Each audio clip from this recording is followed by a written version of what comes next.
Kona ngale chabva chapindirwa nemauto is not happy nezvakaitika kuCup Clash. Ari kudedzera kuti iye DJ Fantani chitsotsi rekupedzisira, hakuna Cup Clash yakadaro. Vakandinyima mari yangu apa vari kundidedzera kuti ndiuye pastage vachindivharidzira. Inini handiti yakadaro. Vanoziva kuti Mad Viper apera, vada kundishandisa, vada kundipusisa. Inini I will never be used by Chill Sport. Terera munzwe inga zvakaoma, ari kuzviramba Kona ngale. Ari kudedzera kuti hapana zvakanaka. Sara imimbi.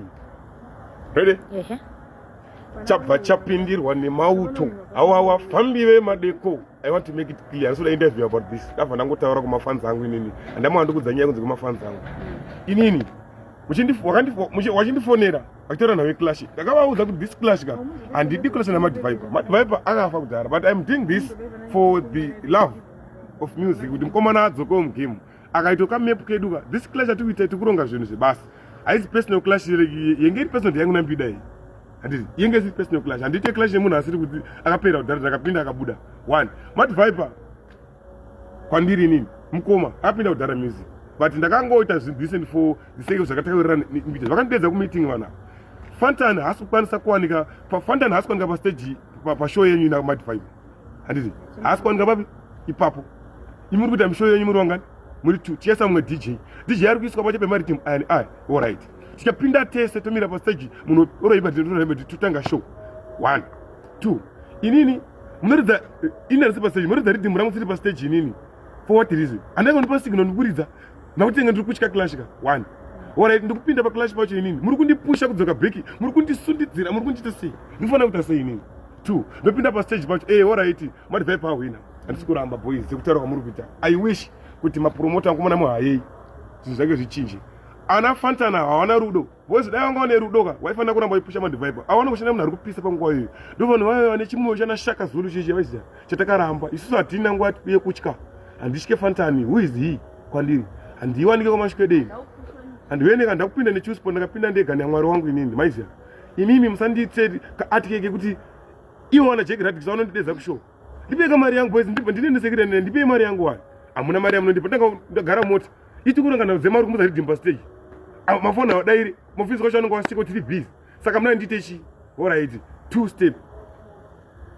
Inini handisi kurwadziwa neclash kana chi ndikuti kana muchida dance gari rakanaka bisai na Fantani wesawo moisa stage up kuti zokuti munondingira ma minutes ndakupa sikana ndakuyere hamudi kundifuta ka boys ndauya sei pa stage pake ndiri kupi ndinani andanga na matickets ekupinda so much muri bvunza mategi pa stage amuna tipa matickets saka muna ndipindese handikwanise kuimba ndakatsamwa ka ini moyo mangu chero dai zvakanzvikana ndinanga ndikijambira kana ndasingakwanise kuimba pepe ndangouya kuti mafans awo zoti ndiripo handina kutya ndauya kuonora signal yangu maize imimi makati tempo man haasi kuya pa show Fantani haasi kuya handiti saka mazisa Fantani sei tempo man kwambisa all right Mad Viper ndiyo kwa tempo man Mad Viper ndiyo ku Chuspo ngadi kuza tempo man okumautora risaiteka zvinhu zvacho hapana makutaka kundiverengera ma minutes masitera makusarenda ndi mic ndachikona live kandi mota ngati makusarenda masini makuwanika makutaka kuti countera mamuda zvinhu zvingani plus ma minutes akaundwa uchipinda muno vachitokuona grand zoriziya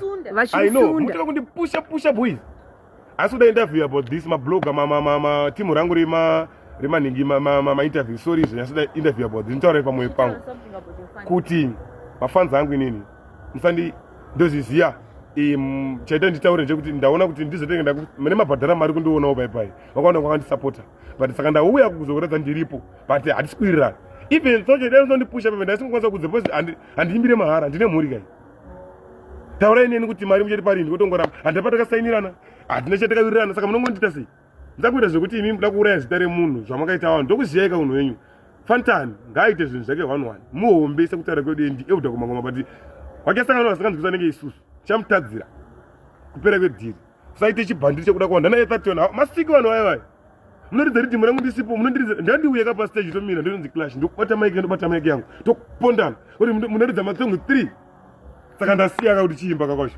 ndamusira chiimba yeka yo Fantani bata Mad Viper clash imimi but what I know is mafans akawanda iko kawenga isusu aribhadhara mari musaite chinhu ichocho sadaro urone kuziwa manzwerana Fantani muna basa rese rakaChussport kenyu mukandoona ikoko mundipise nemoto handapinda neChussport handina ndobheja handingaenda kuChussport musati kana wafanira wenyu wapera moarasa mozoda kuda kukavhera kuti moona munhu awadzosa panapa totobhiga cheapest promotion ndio inototora mageto adzoke anafanana wewe vanongoda munhu ari kupisa vanoona nyimbo dzino ndio ari kupusha munhu mampoko evanhu ndine vamwe vachakudza list rawo mai manje handina nguva vada kujegera so munhu ari kupisa uda kupedza munhu kuti aramba dhiri katana vana basa reo katana vana vanongo kakuza mariti kakudzira DJ wako rhythm rangu wakuti mariti kutoita matiyana zvitoka record kuti ndati takataura nerero dai mati I song for song dai makati it's one rhythm also makutaka kuti mangoma kuti munhu akuimba mangoma hopo imi anditye wo andauya ndinotya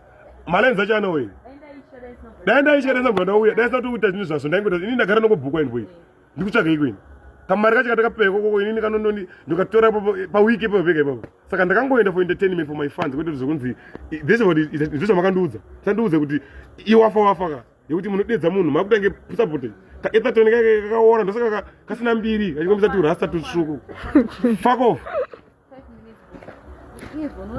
I'm sure mazvinzwira mega zvataurwa naKona Ngale chabva chapindirwa nemauto vanhu vari kudedza kuti zveshuwa hapana zvakadaro chichinonzi cup clash yakadaro yakadhakwa. Thank you so much guys, don't forget to subscribe, please comment down below.